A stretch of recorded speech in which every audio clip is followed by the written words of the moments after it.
For the purpose of Week 4's project, I will be doing 5 webcasts, and they will be adding on top of one another. To begin, I want to discuss the idea behind the American Renaissance, the American literary Renaissance to be exact.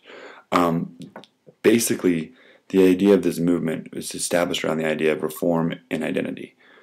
Sparked by Emerson, you have a multitude of various writers, all in the same region, specifically Massachusetts, beginning to really internalize what is going on in their own lives and then putting forth onto paper. Until they started doing this, until they started really internalizing every aspect of life, America didn't really have a literary identity.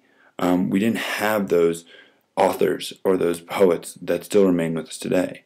When we think of American literature, it really does start with Emerson and the Renaissance movement. It separated us from Europe. And that is the biggest point. When you have so many different literary movements and so many different issues that have sparked, but none of them have been truly American. That is up until the Renaissance movement.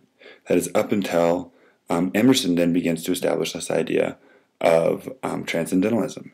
And that is finding an identity within, looking deeper into something, stretching yourself farther and farther.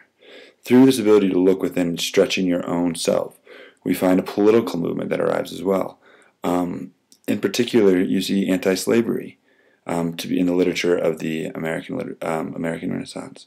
In fact, if you look at the writing of Stowe, Thoreau, and Longfellow, you all find 2 very common themes.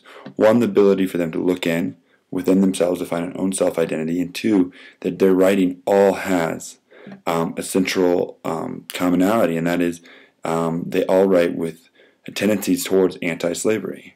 And my purpose of my next three posts will all be analyzing a work from Stowe, Thoreau, and Longfellow, and how those writings not only look interpersonal or are